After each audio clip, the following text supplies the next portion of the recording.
noches a todos. Estamos presentando el libro del doctor Héctor Krakow, que se llama Psicoterapia desde una perspectiva vincular, diseño de una guía clínica. Como siempre, los libros de Héctor prometen ser interesantes y novedosos. Sin duda, este va a ser uno de ellos. Y bueno, van a ser sus presentadores Diana Sauvaler de Litvinov y Carlos Antar. Si les parece y tienen la gentileza de esperar a que me llegue por mail la presentación, vamos a darle la palabra. Héctor, vos pensabas hablar primero. Entonces, si te parece, Héctor, comenzar y yo después los presento como ustedes se merecen. Disculpen nuevamente. Buenas noches y que empiece la función.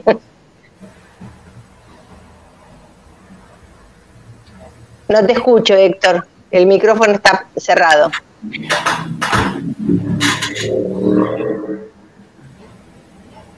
¿Tú me escuchás, Héctor?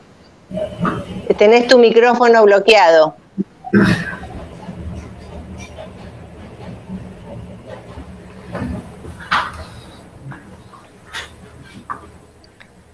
Héctor, tenés tu... estás tratando de encontrarlo. Ok.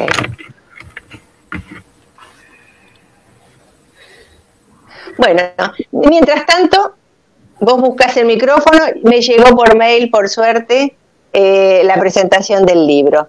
Acerca del psicoanalista que escribe y publica, pone Gustavo. Para mí el trabajo del psicoanalista debe completarse con la tarea del psicoanalista después de cada sesión. Pensar en lo hecho con cada paciente, en el paciente y en el psicoanalista que somos con cada uno y escribir, lo escrito queda en el papel y al ser leído por el mismo autor se presta como un otro al que al leerlo el mismo autor se relee, se reescucha. La singularidad para quienes hacemos eje en ella no es pensar a cada paciente como un ser singular, sino también en nosotros los analistas que somos singularmente convocados ante cada tratamiento. El discurso, lo presentado por aquel al que llamamos paciente, no se restringe a la palabra en sí escuchada o escrita, sino al enorme bagaje que ella arrastra. Incluye el gesto, la mirada, la posición, los cambios de ella. Cuando el que escribe incluye material clínico, se muestra, se expone, muestra su capacidad psicoanalítica y se ofrece también en su vulnerabilidad. Nuestro colega Héctor Krakow nos ofrece hoy otro libro. Suma a su intensa dedicación a la clínica larguísimas horas dedicadas a la escritura y su pasión por transmitir. Seguimos siendo para nosotros mismos misteriosos y desconocidos. Héctor Alberto Krakow, miembro titular en función didáctica de la Asociación Psicoanalítica Argentina, doctor en psicología, especialista en el abordaje psicoanalítico de familia y pareja, autor de Psicoterapia desde una perspectiva vincular, diseño de una guía clínica, anclaje subjetivo, término aprobado para ser publicado en la próxima edición del Diccionario de Psicoanálisis Argentino, de APA. ¿De qué se trata? Una respuesta posible, temas de pareja, conflictos, hallazgos, propuestas, psicolibro editorial, resistencias de vincularidad, término publicado en el Diccionario de Psicoanálisis Argentino de APA, anclaje subjetivo en pacientes tratados psicoanalíticamente en pareja, tesis doctoral USAL APA, coautor de Otra vez en pareja, la pareja y sus anudamientos, y le damos la palabra. Bueno, muchas gracias. Bueno, en principio agradecimiento. En principio quiero agradecer a Alicia Lagarrigue por su entusiasmo y el afecto con el que me ofrece esta posibilidad, también de Biblioteca Gustavo Llenaro, y en especial a Guillermo Amor por la profesionalidad con la que llevó adelante la preparación del encuentro online que hoy tenemos. Y agradecimiento también a Diana Litvinov y a Carlos Antar por haber aceptado la invitación de comentar el libro y la tarea de leerlo. Y finalmente a Gustavo Dupuy por su gustosa disposición a coordinar la tarea. Este libro tuvo el sentido de dejar un testimonio escrito de lo que fue mi función docente con un grupo de estudio que coordiné en la provincia de Tucumán durante 8 años. Había comenzado a viajar a Tucumán en el 2002 y lo hice durante 15 años, invitado inicialmente por una institución asistencial y docente. Durante el 2015, 16 y 17, los integrantes del grupo, que constan como colaboradores, Silvia Liliana Aguirre, Marina Forenza, Florencia Jiménez, Hernán Jiménez, Joaquín Jiménez, Santiago Pereira, Sofía Ruiz Locasio y Corsal, grabaron las clases y las transmitieron. Perdón. Me piden si podés acercar un poquito más el micrófono, Héctor, que se te escucha muy bajito. Bueno. Yo hice la redacción final del texto y Florencia Jiménez la corrección de estilo. Puedo decir que estábamos todos muy contentos con el resultado de lo que habíamos hecho. En mi caso personal, la actividad docente de tantos años significó ser transmisor del psicoanálisis, lo cual supuso un esfuerzo de síntesis conceptual que devino en una adquisición que considero fundamental para mí. Cuando pensé la actividad de hoy me di cuenta de que el libro que presento resulta ser efecto de una investigación interteórica que comencé hace aproximadamente 25 años. En su comienzo fue la combinación entre mi formación como psicoanalista de IFA y la utilización de la teoría vincular vigente en Buenos Aires, ya que fui miembro de la Asociación de Grupos, la AA, que dirigí durante 20 años, desde 1991 a 2010. La suplementación se reflejó en la secuencia gráfica Mismidad y Otredad, categorías teóricas de la metapsicología ampliada, que elaboré en 1998 y que presenté en el Congreso de IFA en München en 2001. La mantengo aún hoy en mi página web y sugiero transitarla. Permite ver gráficamente lo que en este libro expongo teóricamente. Mi página es www.hectorflaco.com. Un concepto teórico central que propongo como ampliación de la metapsicología clásica es la inscripción psíquica del otro en tanto tal. Desde mi perspectiva, los otros son habitantes de nuestro mundo mental por derecho propio. Creo que esta concepción enriquece lo que nos legara Freud y fue tematizado por las distintas escuelas psicoanalíticas. Me refiero a la relación sujeto-objeto. Al objeto le inscribe el sujeto en 3 categorías: objeto de la necesidad, objeto del deseo y objeto del amor. En cambio, el otro está ahí y se impone por presencia. Hay líneas de lo vincular en Buenos Aires que piensan la presencia en su condición fáctica, la presencia de los cuerpos. En mi caso, en cambio, considero que es presencia discursiva. Utilizo para ello la definición de discurso que propone Eliseo Verón, lo define como una configuración tiempo-espacial de sentido. En la llamada poliadré, locura de a dos, esta diferencia se expone claramente. En general se trata de relaciones madre-hija, en la que la hija es el eco de la madre. Por lo cual hay 2 sujetos en presencia física, pero hay un solo discurso. Desde esta perspectiva, el otro sería portador de una configuración discursiva diferente a la del sujeto. Es una piedra en el zapato, está ahí aunque no lo queramos, y tenemos que hacer algo con eso. Freud, como ocurre casi siempre, ya lo había mencionado en el contexto del semejante del proyecto, 1895. El semejante está frente a nosotros y algunas de sus cualidades las podemos remitir al propio yo por identificación. Sin embargo, hay aspectos que no se pueden referir al yo. Ese es el semejante. En mi concepción, inscribimos al otro bajo 2 versiones, como otro externo y como otro interiorizado. El primero, el externo, es lo máximo representable del otro en su condición de real, a sabiendas que hay un sector opaco, lo real del otro, Lacan, o lo ajeno, Berendt y Coutet, que es inaccesible también para él mismo. A su vez, el otro interiorizado supondría la versión narcisística del otro externo. Se inscribiría exaltando sus cualidades o magnificando sus defectos. Pensado de este modo, el psiquismo inscribiría desde 2 direcciones opuestas. Desde el sujeto, la versión objetal, desde la nuca a la frente, y desde nosotros por presencia discursiva, desde la frente a la nuca. El primer caso remite a lo que desarrolló el psicoanálisis en general, y en el segundo al marco teórico vincular del discurso.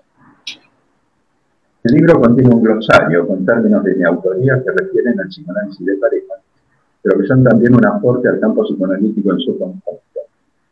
Menciono los que considero más importantes: vivencia de dignidad, posición sujeto, mundo vincular, interpenetración, tramitar el acto con otro, vínculo como término tercero, anclaje subjetivo, resistencia de vincularidad, mudanza subjetiva. Tengo la satisfacción y el honor de Resistencias de Vincularidad, que ya parte del Diccionario Argentino de Psicoanálisis editado por Barlow, mientras que anclaje subjetivo es un término aprobado para que conste en la edición próxima del diccionario.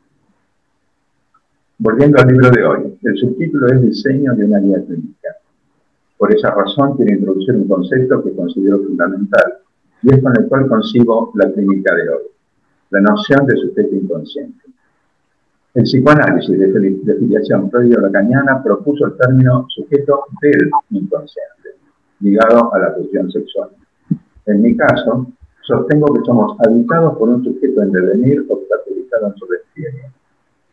Nuestro sujeto inconsciente, está en línea con la noción de Spalten freudiano, la división de la personalidad psíquica, y con el verdadero ser propuesto por Wellington. Estoy convencido que los pacientes nos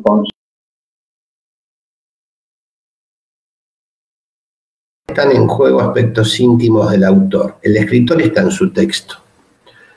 Con Héctor hemos compartido diferentes espacios referidos a la temática vincular. Por ejemplo, en la asociación de grupo, a la cual hemos pertenecido durante años y hemos compartido grupos de investigación y diversas actividades.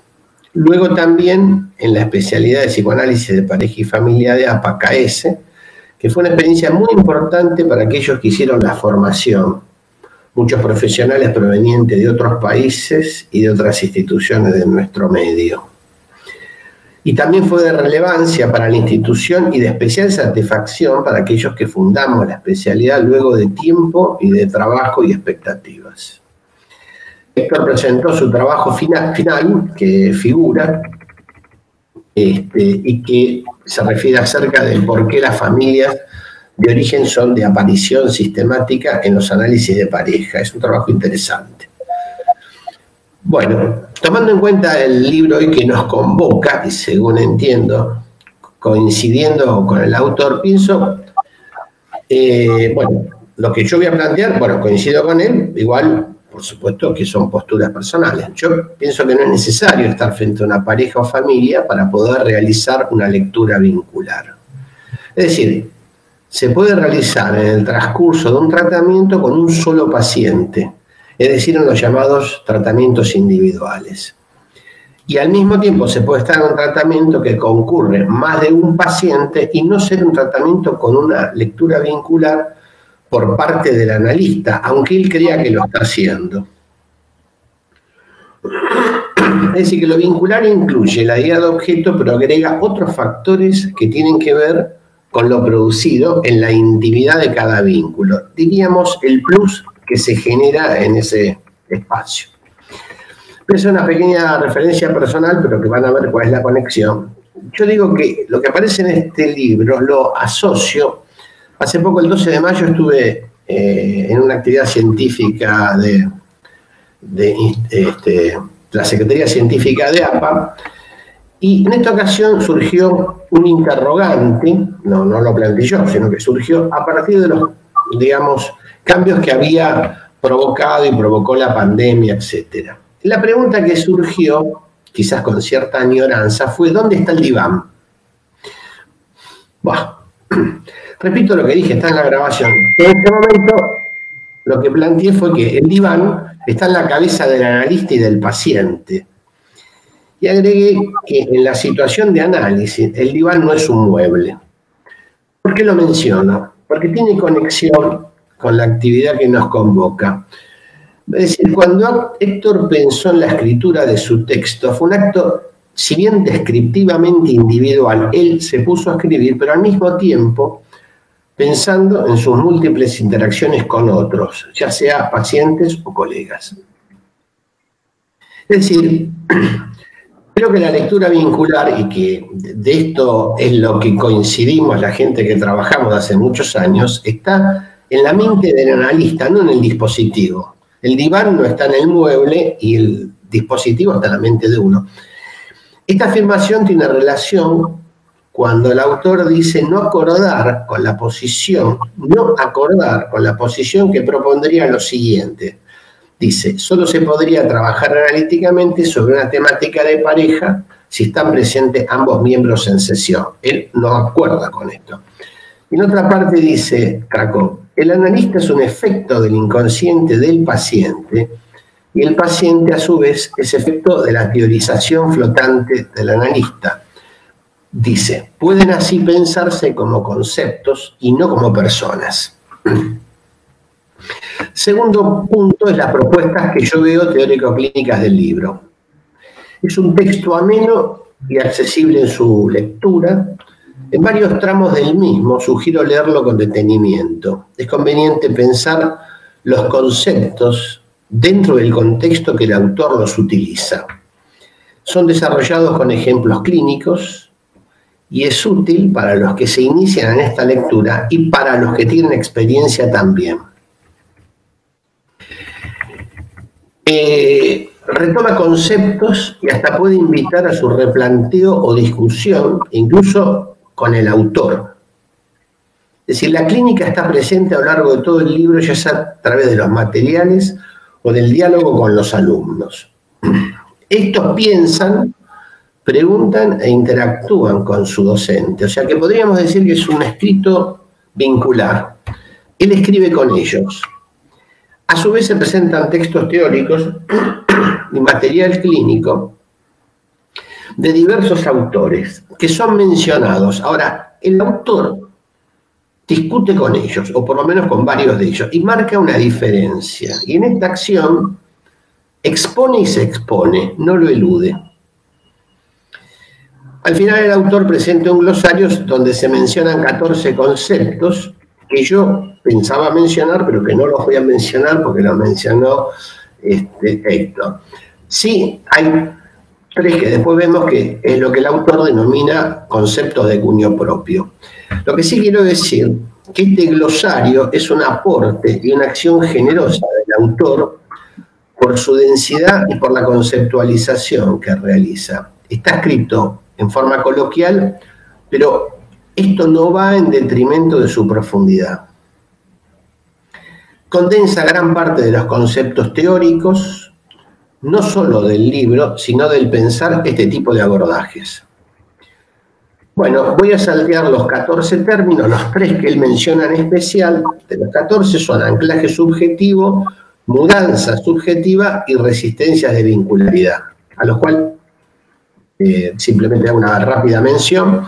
Considero de especial importancia y abre interrogantes, esto sugiero, que es un tema a discutir. Él habla de la resistencia de vincularidad, que dice una experiencia clínica mediante las cuales se hacen evidentes en los miembros de una pareja los anclajes previos. Y luego, como se diría futbolísticamente, se desmarca, se separa de otros autores, y es donde él dice que la resistencia que él llama de vincularidad no son resistencias a vincularse, sino que aparecen justamente porque el nuevo vínculo los ha tocado y exige rendimiento. Bueno, habla del mundo vincular y después una mención que quiero hacer que me parece importante cuando el autor habla del otro, que dice la noción de otro hace tensión con la de objeto. Este último, el objeto, está definido desde el sujeto y será objeto de deseo o de necesidad. En cambio, el otro se posiciona frente al sujeto como tal, al imponerse con su presencia a través de su decir o su hacer. Yo creo, ¿por qué marco esto? Porque creo que estos conceptos dividen aguas entre un psicoanálisis pensado de una vertiente exclusivamente intrasubjetiva a una lectura que interactúa entre lo intrasubjetivo y lo vincular. Aclaro algo, que puede dar lugar a confusión, que a veces yo uso en este comentario tanto el término intersubjetivo y vincular en forma que pueden parecer similar. Para mí no lo es, tienen importante diferencia. Pero ahora los utilizo ambos, al decir de Derrida, en diferencia con el término intrasubjetivo. Lo intersubjetivo sigue manteniendo la idea de objeto que actúa uno con otro, continúa la idea del uno. Bueno, otros conceptos son posición, sujeto y sujeto del vínculo. Otro concepto que él trae, que lo sugiero, que es la noción de carrusel, donde él dice que en las sesiones el material clínico rota de modo tal que los distintos personajes planteados por un paciente en sesión, a través de sus anécdotas, serán a veces encarnados por él mismo, y en otros por el analista bajo la metáfora que él llama de un carrusel. Sería lo que él denomina que toma la noción de vínculo como término, terceros.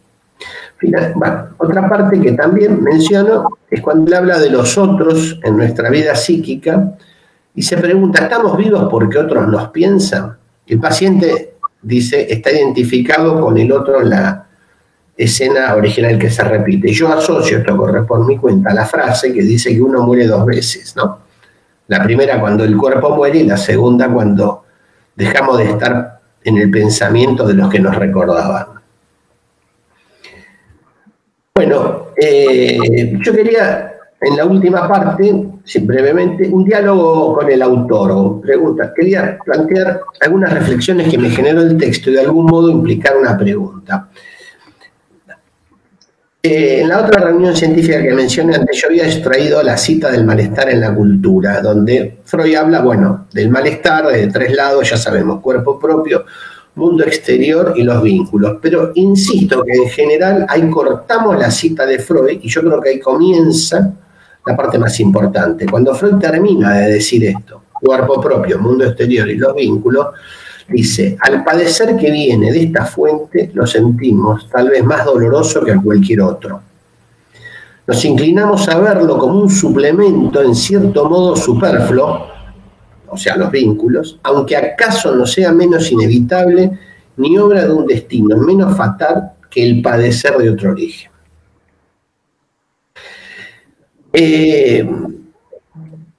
Yo pensaba, Cracova hay una cita, y sobre esta cita le quiero hacer una pregunta. Él dice así, una cuestión un tanto insólita. ¿Es lo mismo analizar un paciente en un bar o en el consultorio?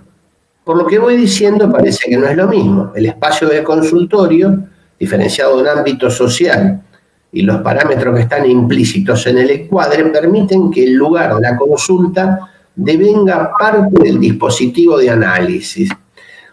Mi pregunta es esto, frente a la posibilidad que disponemos desde hace tiempo con el análisis a distancia, que no nació con la pandemia, y además intensificado por la situación actual. ¿Cómo ves el tema ahora del consultorio con respecto a este comentario? Otra parte, le quería hacer otra pregunta también, era, en otra parte él dice, la perspectiva vincular pone de relieve que entre los conceptos de objeto y de otro hay una tensión conceptual, aunque no totalmente resuelta, en la teoría psicoanalítica. La pregunta que le haría a Héctor es, la tensión conceptual que haces mención, además de tener que ver con la teoría psicoanalítica, ¿no pensás que puede también tener un gran protagonismo el uso que hacen los psicoanalistas acerca de las teorías? Bueno, también podría mencionar que me llamó la atención que el autor mencionó muchas veces la palabra devenir. Me llamó la atención porque pensé que iba a estar mencionado Deleuze, quien ha tomado este concepto. Y además, Deleuze ha sido alguien que ha dialogado y ha tenido diferencias con los psicoanalistas. Casi diría que es un trabajo, quizás no lo pensó el autor, con cierta orientación deleuziana. Bueno, también hace mención al acontecimiento, lo menciona Badiou, también sería un buen texto como para pensar la diferencia que hacen de acontecimiento, tanto Deleuze y Badiou, que son muy importantes.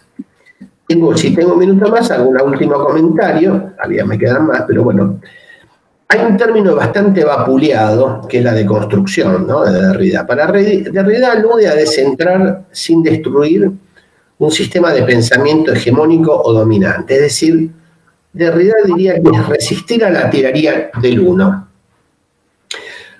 Yo creo que Freud, al plantear el inconsciente como lo central del psiquismo, genera un descentramiento a la idea de la conciencia, de la psicología de la época, pero no lo destruye, más aún escribe sobre la conciencia. ¿Por qué lo digo esto? Porque creo que Cracov, cuando se diferencia de otros, por ejemplo, cuando trae la comparación en la clínica del cómo y qué interpretar frente a un abordaje diferente, por ejemplo, la lectura sistemática tiene cierta acción deconstructiva, o sea, él está proponiendo que el eje está en otro lado, pero esto no quiere decir que lo que existe no sirva. Y bueno, quería decir que la mirada exclusivamente intrasubjetiva ha dado lugar a una frase escrita que algunas veces he leído en algunos textos, en algún texto, con la cual no acuerdo, pero creo que después tiene que ver con el trabajo de Héctor. Cuando dice, hay una frase que decía: la única escena es la escena psíquica, y considerar la realidad exterior es quedar encandilado con el brillo fálico de lo manifiesto.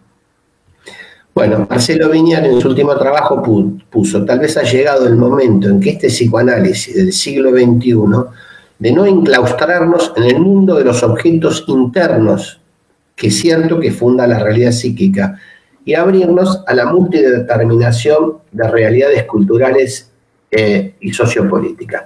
Lo último que quería decir es: yo soy miembro de COFAP, o sea, como representante, como vos lo mencionaste, de APA, de Psicoanálisis de Pareja y Familia, ante la IPA. Esto es una experiencia interesante porque me permite un contacto de cierta frecuencia con los otros representantes de América Latina. Y ahí uno tiene una idea que hay muchas instituciones, varias de Brasil, incluso en México, que no tienen, no solo que no ofrecen atención de pareja y familia, sino que no existen las áreas de pareja y familia, la están pensando, la están proponiendo. Digo esto porque en APA hay, digamos, hay un departamento, hay experiencia, hay gente. Entonces, estos textos como lo de Krakow hacen falta incluso, no solo para la Argentina, sino para una difusión.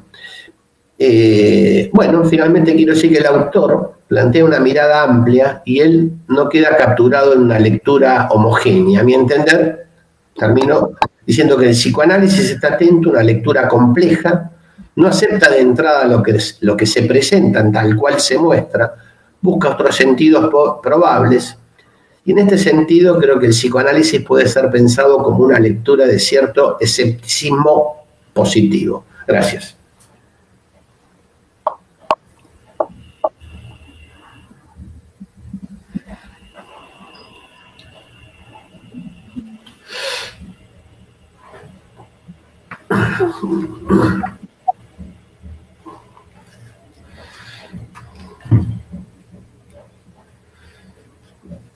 Se nos fue la coordinadora. Un segundito.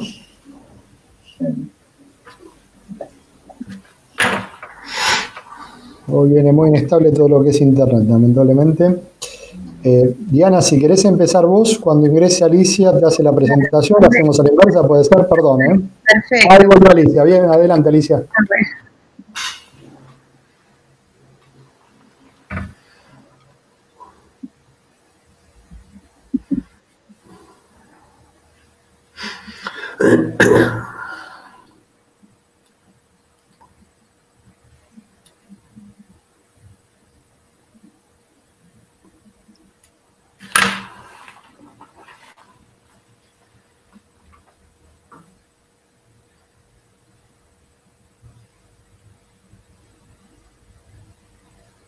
Me parece que te está señalando que empieces. ¿Empiezo? Sí, por favor, sí, gracias. Ay.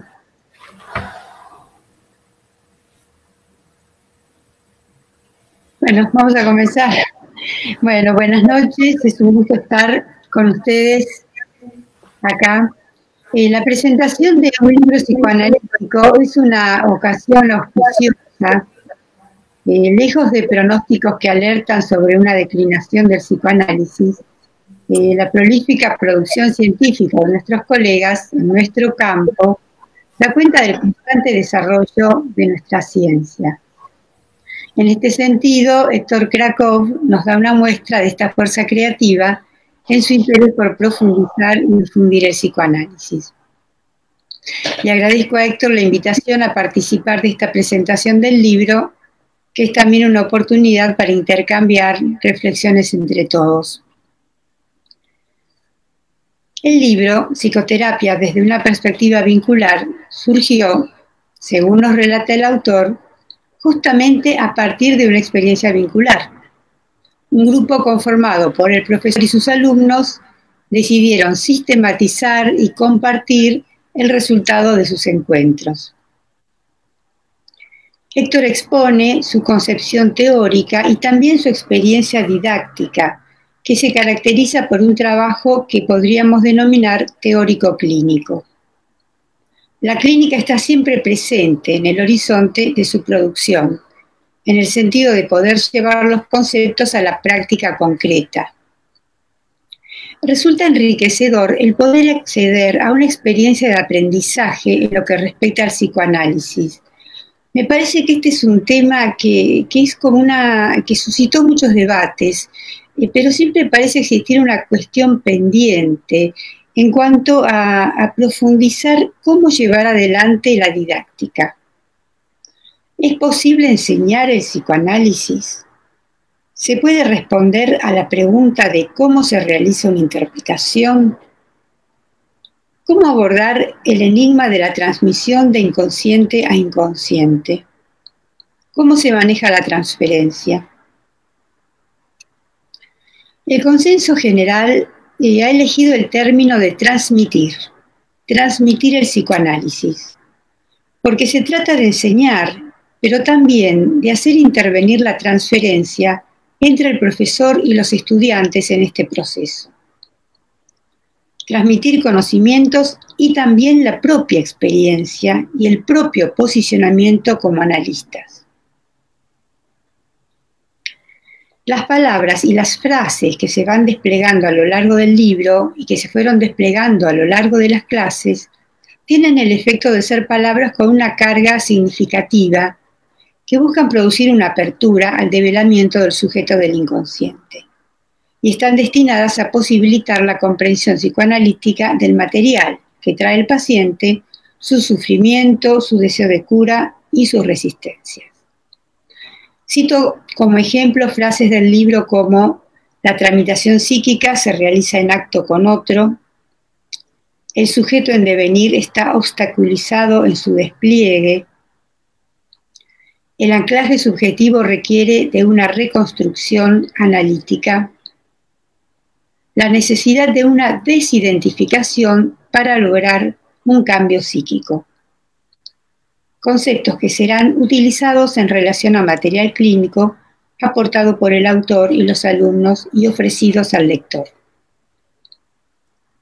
Quisiera destacar lo fundamental del concepto resaltado por el autor en relación a la importancia de lo vincular en la constitución de la subjetividad. La importancia del otro en la constitución subjetiva resulta un concepto central que revela hasta qué punto nuestra intimidad se construye en relación a los otros, a la familia, al grupo. Si bien uno puede distinguir las categorías de público e íntimo, público y privado, la separación tajante entre ellas también es una ilusión. Lo que consideramos más interno es algo que tiene relación con el vínculo con otro. En tanto, el sujeto constituye su identidad en función a otro.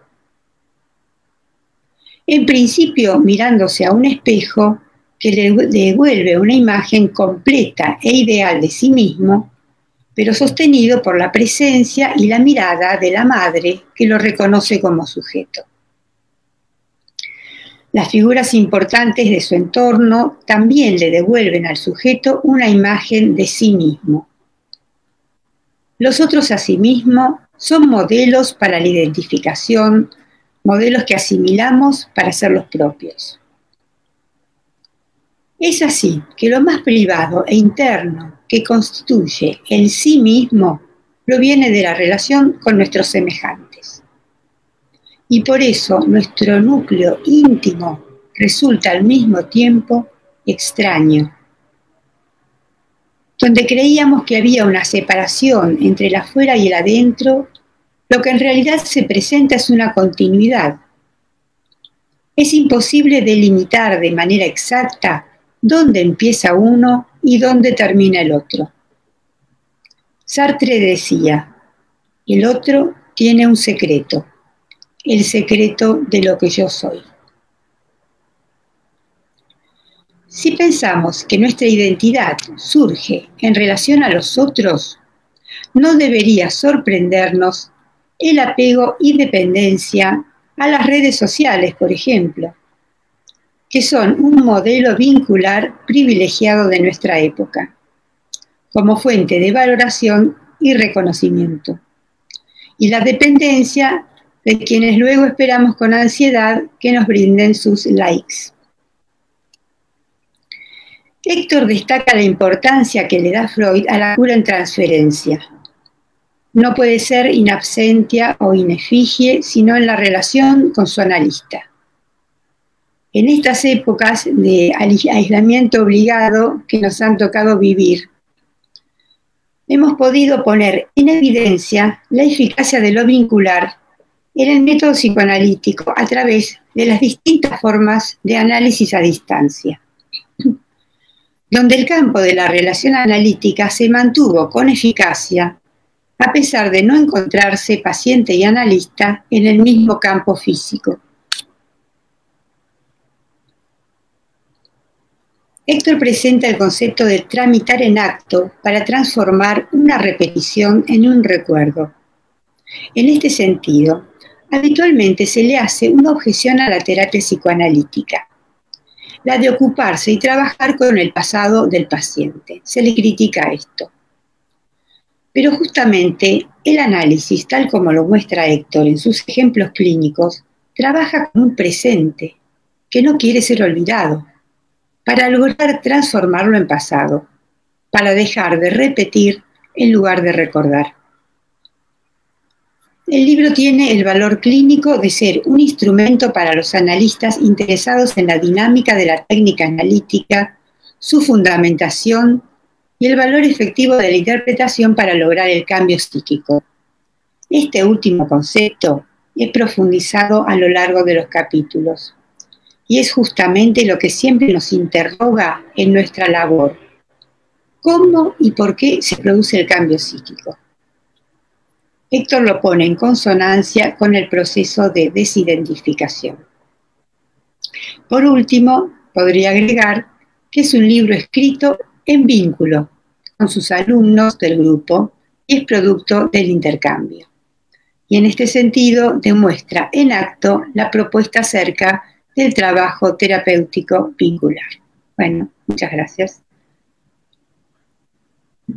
Bueno, ahora sí, vamos a presentar a Diana.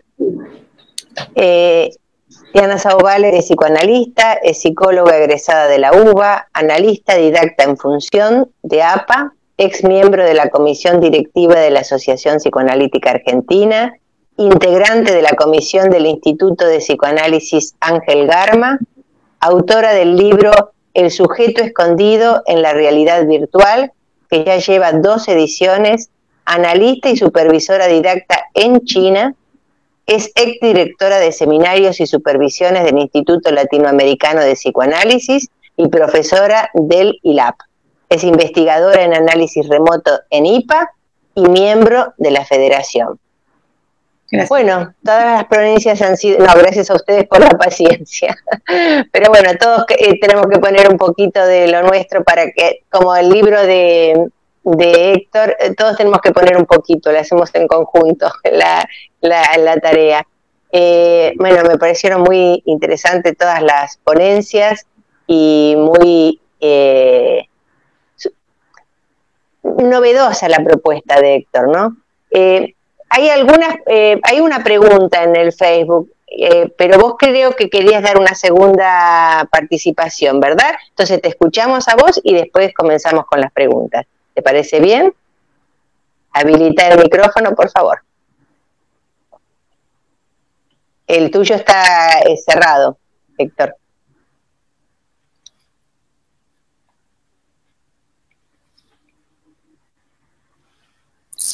Estamos pidiendo que cerremos los micrófonos porque si no se acopla y mucha gente no escucha bien. Entonces, el tuyo está cerrado. Ahora sí, yo voy a cerrar el mío.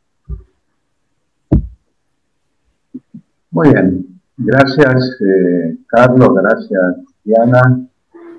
Un gusto escucharlos y me doy cuenta que lo leyeron a fondo el libro. Tienen preguntas y cuestionamientos que en todo caso, una vez que termine de leer esto que voy a exponer, podríamos inclusive intercambiar. pero me interesaba mucho exponer lo que voy a decir. Creo que los psicoanalistas tenemos una deuda que saldar con la eficacia clínica del psicoanálisis, por lo cual hacer un aporte en ese sentido me parece de suma importancia. ¿Cómo están posicionados autores indiscutidos frente a este tema? Green dictó en 2002 una conferencia en Milán, luego del 42 Congreso de IPA. Su título era ¿De qué se trata? Decía al final de su ponencia lo siguiente. Hemos logrado llegar a la luna, descifrar el código genético, descubrir un rincón del misterio en lo que concierne a lo infinitamente grande y a lo infinitamente pequeño. Y sin embargo, seguimos siendo para nosotros mismos misteriosos desconocidos. Eso ante lo cual nos ubica la experiencia psicoanalítica todo a lo largo del tiempo. Y mientras reflexionamos, ya sea en nuestro sillón, escuchando a los pacientes, o ante nuestra mesa de trabajo, para preparar una conferencia, no dejamos de preguntarnos de qué se trata. Se tomaba así una reflexión de Lacan, del 77 en el seminario 24, la identificación ya al final de la obra de Lacan. Lacan dice así: todavía estoy para interrogar al psicoanálisis sobre la manera en que funciona, cómo es que constituye una práctica que incluso en algunas veces es eficaz. Ignacio, que es el analista argentino que vive en París, es un alumno ejemplar de Lacan, en el libro Sí, el psicoanálisis cura, lo planteó del siguiente modo. Al final de cada terapia que alcanza el éxito, me hago siempre la misma pregunta y nunca puedo responderla cabalmente. ¿Qué pasó para que el paciente ahora esté bien? Así, el mejor lema que puedo adoptar los psicoanalistas se inspira en el célebre adagio de Ambroise Paré: yo lo asistí, Dios lo curó. De esta manera quisiera proponerle el aforismo que me guía: yo escucho a mi paciente con toda la fuerza de mi inconsciente como psicoanalista, pero es lo desconocido, con mayúscula y con negrita, lo que lo cura. Lo cierto es que la pregunta sobre la eficacia clínica del psicoanálisis estaba vigente en las ideas del propio Freud desde una etapa muy inicial. En el epistolario Conflit de 1895, Freud dice: la conclusión asintótica de la cura a mí me resulta en esencia indiferente, decepciona más a los profanos.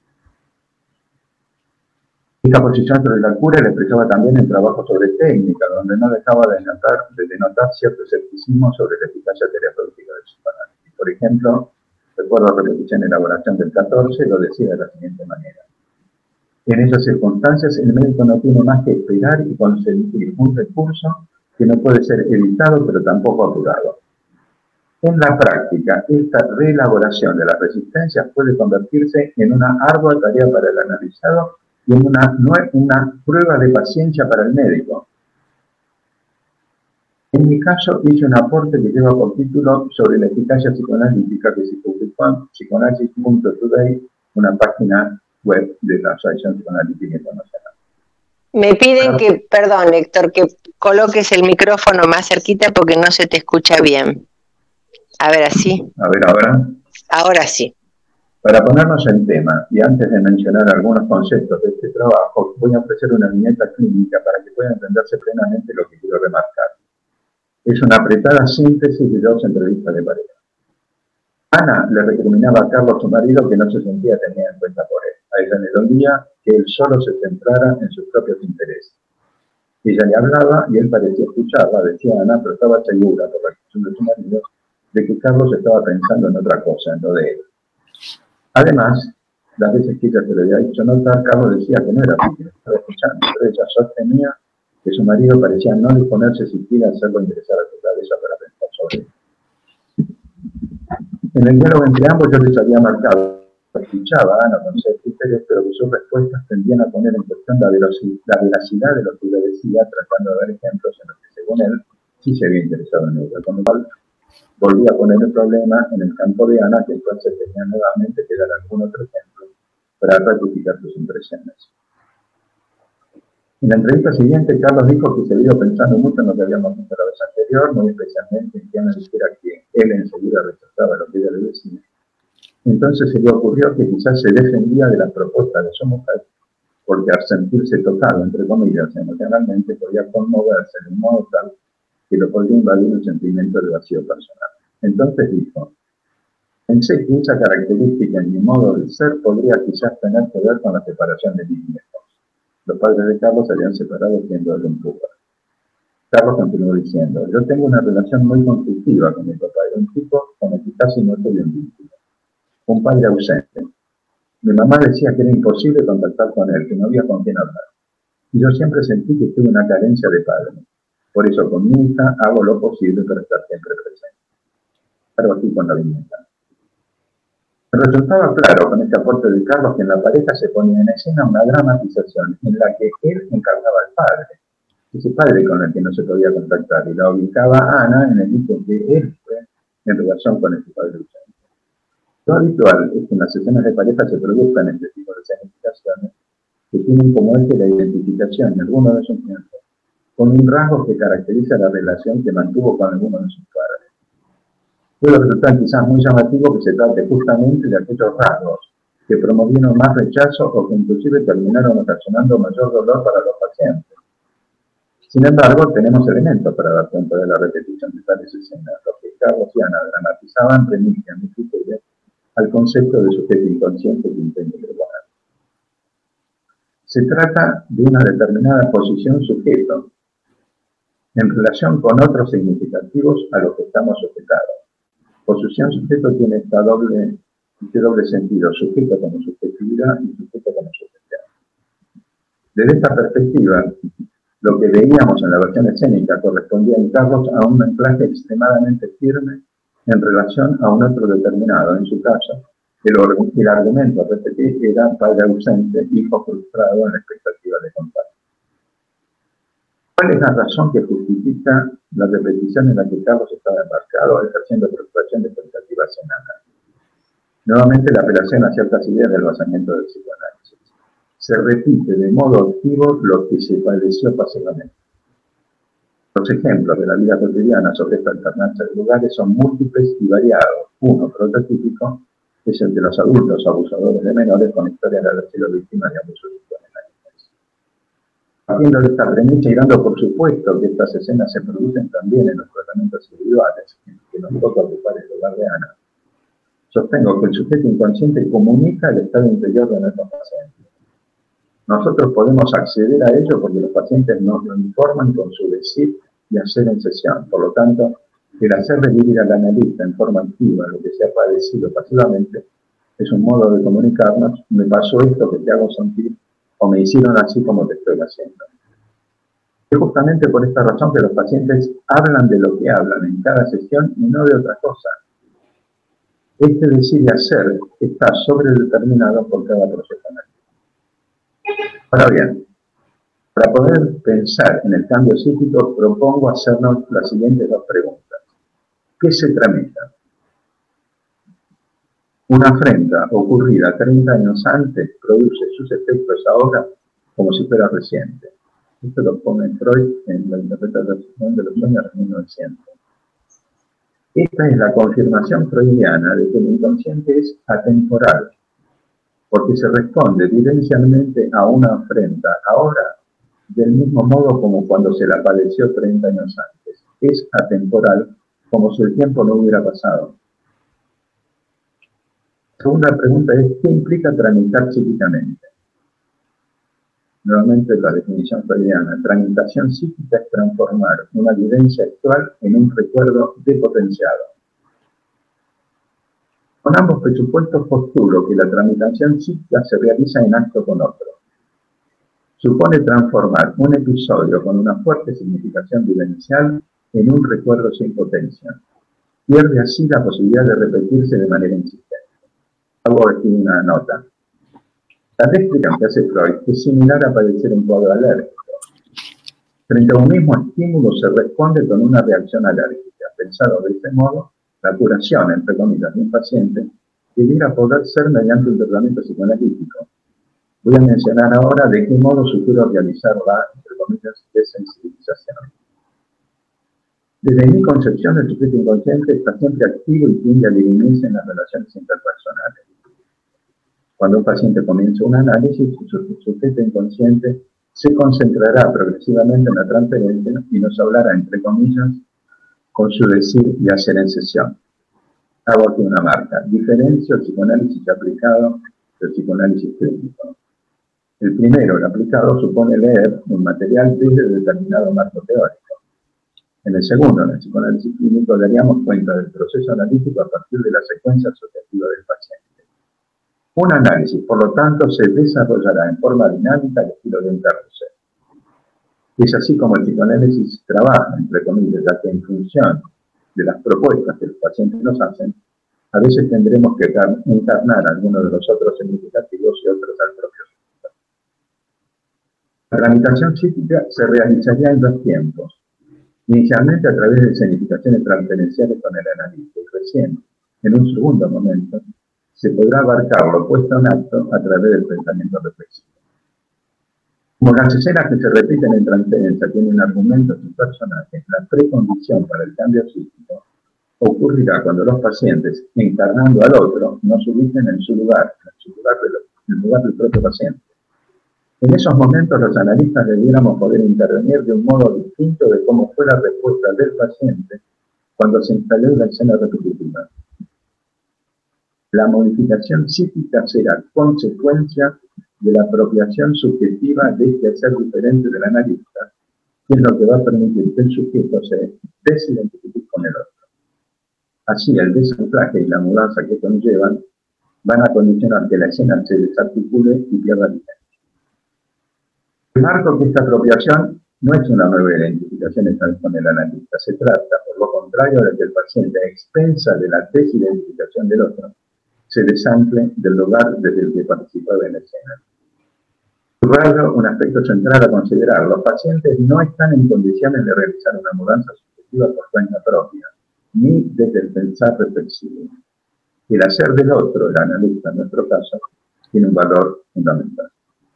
Considero que este hacer del analista debería tener un cierto carácter confrontativo, que justamente no tuvo la respuesta del sujeto en el momento original. Lo puedo ejemplificar con ideas de John Austin, un lingüista inglés ya fallecido, tal como consta en sus conferencias que llevan por título "Cómo hacer cosas con palabras".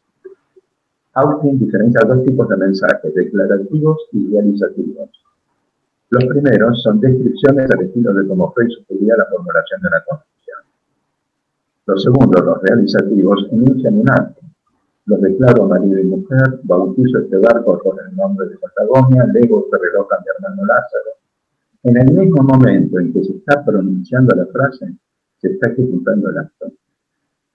En calidad de síntesis final, sostengo que el cambio psíquico ocurrirá a través de un hacer del analista que promueva una desidentificación del paciente con el otro de la escena actualizada en sesión. El paciente debiera poder apropiarse subjetivamente de este actor diferente del analista al servicio de la mudanza.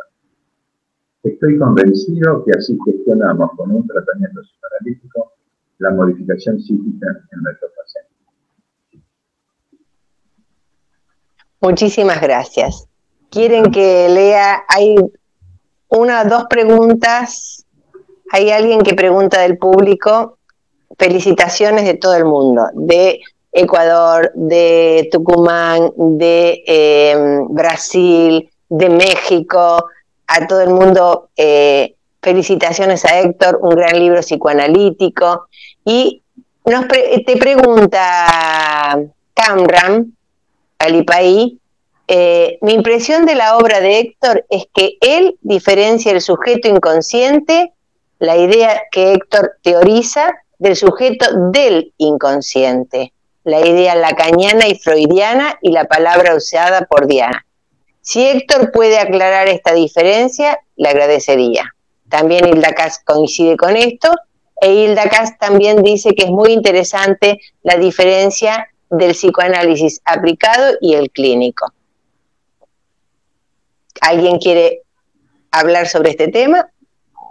Yo le pediría a Carlos o a Diana si quieren decir algo en ese sentido, que ustedes leyeron el libro, yo ya terminé.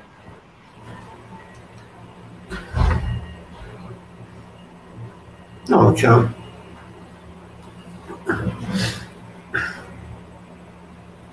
La diferencia entre el sujeto inconsciente y el sujeto del inconsciente.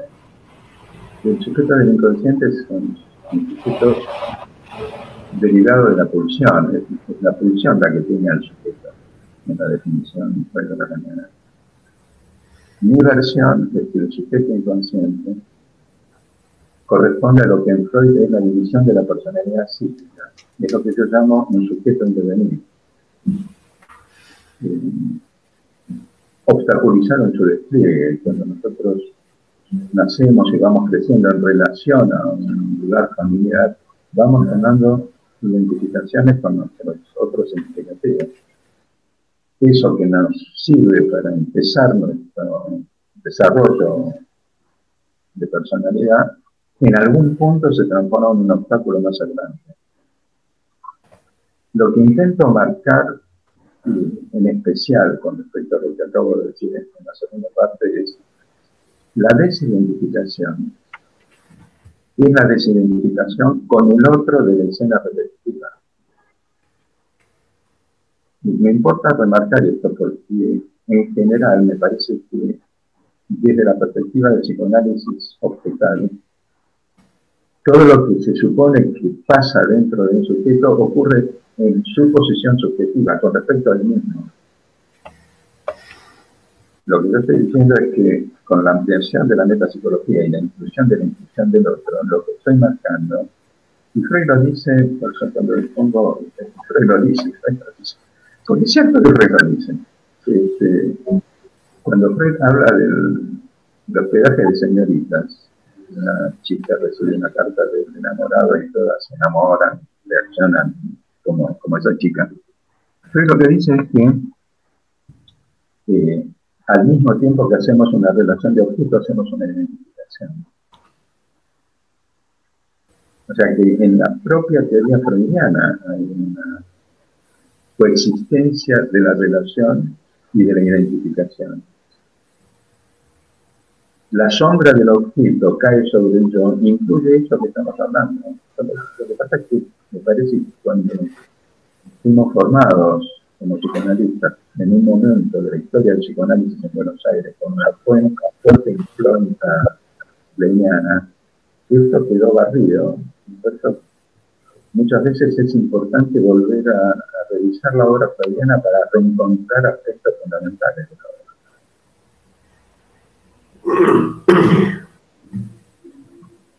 Sí, quería agregar algo, ¿no? Que en relación a la cita que hiciste, que bueno, el hombre, digamos, conquistó muchos espacios, pero no termina de conquistarse a sí mismo, ¿no? Como que es un desconocido para él mismo y que justamente me parece que parte de esta desidentificación o de la posibilidad de un cambio psíquico está dada porque el analista pueda acercarle al paciente algo de este extraño que lo habita, que pueda conocer este extraño de alguna manera es lo más propio que tiene y que bueno, que eso tiene bastante que ver con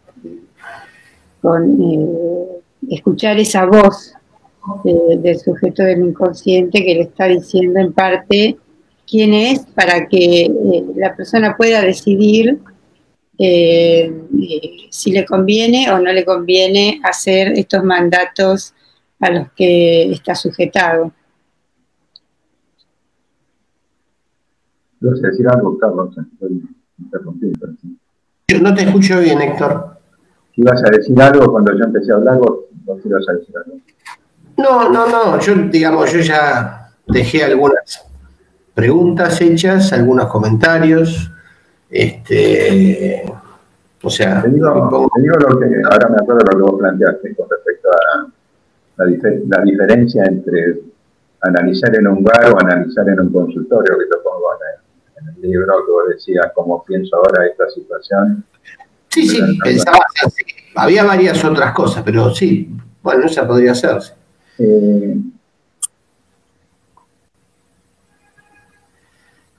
A mí me parece así. Yo pienso el dispositivo analítico como un osciloscopio. El osciloscopio es esa pantalla que los médicos tienen para ver electrocardiograma o un electroencefalograma cuando aparece dibujo, ¿no? A mí me parece que el encuadre del analista es el equivalente al osciloscopio. El encuadre son reglas de cómo va a funcionar el tratamiento de un paciente, bajo qué norma, bajo qué características. Y como vos dijiste, Carlos, el diván no es el mueble. El diván, un paciente puede estar recostado en el diván y hablar con un analista como si hablaran de una relación social. Eso no... Recostado en el diván no quiere decir nada. Coincido con vos que depende de cómo cada analista mantenga una determinada noción del encuadre con que trata el paciente. Entonces, si es así, digamos, si es posible pensar que el encuadre funciona organizando un osciloscopio, si hay ciertas reglas que se mantienen constantes, el encuadre, el osciloscopio está encendido. Pero si el encuadre no se sostiene, no hay que leer, el osciloscopio está apagado. Esa es mi posición. En ese sentido, se pasa a dialogar más de temas coloquiales de todos los días que hablar de la vida psíquica, digamos. Sí, ¿puedo decir algo? Sí, claro. No, bueno, por eso sí, me preguntaba esto porque a partir de toda la situación actual, yo creo que se ha concretizado un poco el encuadre, es decir, que es cierto que hay incomodidades para atender ahora, pero también es cierto que hay nuevas posibilidades, ¿no? Cuando vos planteabas lo del diván, lo del consultorio, perdón, porque de repente me parece que muchas veces, poniendo énfasis en el diván o poniendo énfasis en el consultorio, es cierto que hay una comodidad mayor o menor, pero que a veces me parece que se cae en una mirada concreta, ¿no? Como en una concretización, es como si a veces pasara por respetar determinado forma. Esta era una de las cosas, bueno, yo había planteado otras cosas, ¿no? Que yo creo que aparte la atención que vos tomás, que es muy importante para mí, entre objeto y otro, que en última instancia creo que es la discusión de qué psicoanálisis pensamos, de cuál hablamos. Sabemos que generalmente predomina una lectura intrasubjetiva y hay dificultades o desvalorizaciones a otras lecturas, ¿no? Pero bueno, me parece que ahí se van marcando posiciones. Creo que vos de algún modo no es el objetivo fundamental de este libro, pero me parece que está presente, por eso venía planteando. Y por eso le doy tanta importancia a las tensiones, además que están en la teoría psicoanalítica en las distintas escuelas, en el uso o alteración del uso que a veces se hacen inevitablemente en las prácticas, ¿no? Por eso digo que me parece que deconstruirse es algo permanente en nuestra labor, ¿no? ¿No crees? Sí, además que el campo analítico es el vincular, no es el campo analítico no es el consultorio, como decías, el mueble, los muebles. El campo analítico es virtual, o sea que la realidad virtual de lo que es ahora el análisis a distancia está bastante en consonancia, podemos decir, con cuál es el espacio analítico que es virtual, ¿no? Es el transferencial. Exacto. De hecho, que yo me parece como que también se juegan, y esto creo que lo motivó la situación social actual, como cuando Freud hablaba del oro y el cobre, ¿no? De repente, en cierta práctica queda convertida como que lo que hacemos ahora es lo que mejor podemos, sería visto así como el cobre, en una añoranza del oro. Esto también marca una forma de pensar el psicoanálisis y pensarse como psicoanalista, ¿no? Lo cual no quiere decir que haya situaciones más cómodas, qué sé yo. Pero bueno, por eso yo creo que es tan importante la lectura, por eso creo que es tan importante la lectura vincular, que es poder pensarse con otro, que es lo que decís vos, Diana. Exactamente. Miren, yo esta idea del cobre y del oro, yo la fui a buscar al texto freudiano, porque a veces se lo tiene ideológicamente, como que nosotros soberbiamente manejamos el oro y le dejamos el cobre para lo que hacen psicoterapia. No es lo que quiere decir Freud, por lo menos lo que yo entendí. El cobre al cual Freud se refiere es la sugestión directa, la orden poshipnótica, viene de la hipnosis. Y el oro es el levantamiento de la represión. Entonces, cuando habla de psicoanálisis pensando para las masas, etc., ya debiéramos en algún momento utilizar el cobre en lugar del oro. Vos también, Carlos, tomaste una frase que yo pongo en un libro, que el paciente, que el analista es una formación del inconsciente del paciente, y el paciente es una parte de la teorización flotante del analista. La primera parte es la razón por la cual Freud dice, ahora el paciente se defiende del analista como antes de su propio inconsciente, porque ¿cuál es el hallazgo fundamental sobre el cual estamos dándole vueltas todo el tiempo nosotros como psicoanalistas? Que se pone en escena, en acto, adhieren lo que antes se tramitaba intersubjetivamente en la vida de todos los días del paciente. Entonces, cuando se resuelve algo en el consultorio, eso después revierte como una resolución en la vida diaria de todos los pacientes. Una cosa más, en el año 2010, yo volví a la APA después de 23 años de haber migrado a PEVA, presenté un trabajo que se llama Estudios sobre el concepto de Aguirre, que está publicado en la revista de APA. Lo menciono porque creo que tenemos que tomarlo en consideración. Cuando se hizo la traducción de Aguirre del alemán al inglés, según mi investigación, hubo un desliz de traducción y se pasó de la expresión mímica de los afectos, que es como lo propone en alemán, a to act en el sentido motor, no en el sentido de to act una escena. Ojo, porque lo que quiero alertarnos es que a partir de lo que pudo haber sido un deslizamiento en una traducción, fuimos a parar a la falta de representación, que es el problema con el que convivimos ahora en psicoanálisis. No sé si está claro lo que quiero decir. Tengo la impresión, para no decir el convencimiento, que un desliz de traducción nos mandó a un camino equivocado. Lo menciono porque me parece que lo quiero compartir y vale la pena que ustedes también tengan en la cabeza nosotros. Una cosa, Héctor, el tema, quiero retomar lo que vos dijiste, que me parece interesante. A mí también me ha interesado especialmente la postura de Freud con respecto al oro y el cobre. Y es cierto que puede dar una multiplicidad de sentidos, pero creo que cuando Freud habla de sugestión, a diferencia de levantar la represión, me parece que está claro de qué lado pondría el psicoanálisis, ¿no? O por lo menos.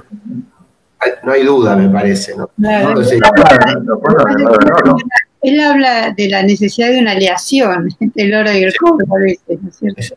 Por supuesto, pero quiero decir de que me parece que sabemos de que se habla cuando Freud habla de lo que habla. Claro. Sí, se inclina que el psicoanálisis que él propone es el oro, por supuesto. Obvio. No sé, me parece que a veces dice que hace falta una aleación. Sí, pero hay... manteniendo, como vos decís, la parte de la asociación libre, atención flotante, transferencia, abstinencia, ¿no es cierto? Que se mantenga el oro, ¿no es cierto? Porque si no, claro, ya no sirve, tenés razón.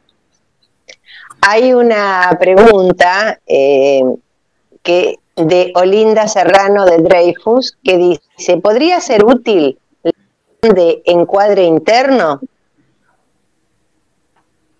Sí, claro. el encuadre interno del analista tiene que reflejarse en cómo arma un espacio terapéutico en relación con los pacientes, por supuesto. Perdón, Héctor, no te escuché bien. ¿Podés repetirlo?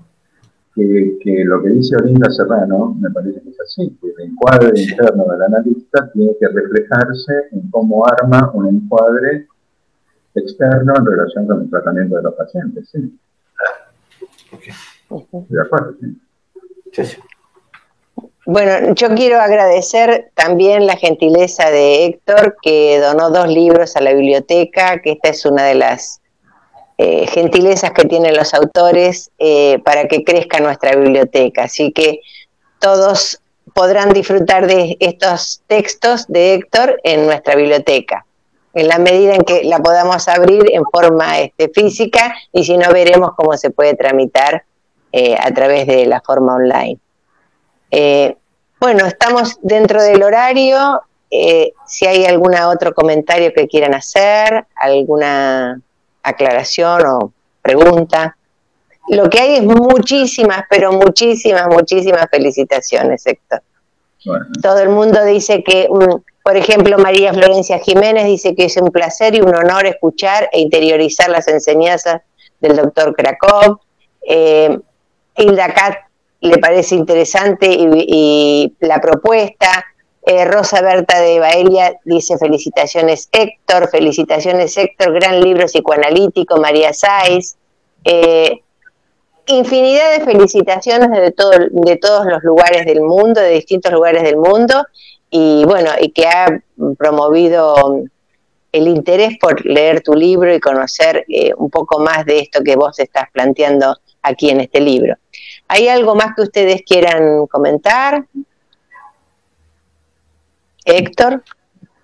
No, yo estoy muy agradecido, por supuesto, con vos y a la biblioteca de APA, pero estoy muy agradecido con Carlos y Diana, porque hay que leer un libro que no lo escribió uno y leerlo con buena intención para valorar los libros. No, claro, no es fácil. Leerlo, eso quiero. No es fácil, así que les agradezco mucho.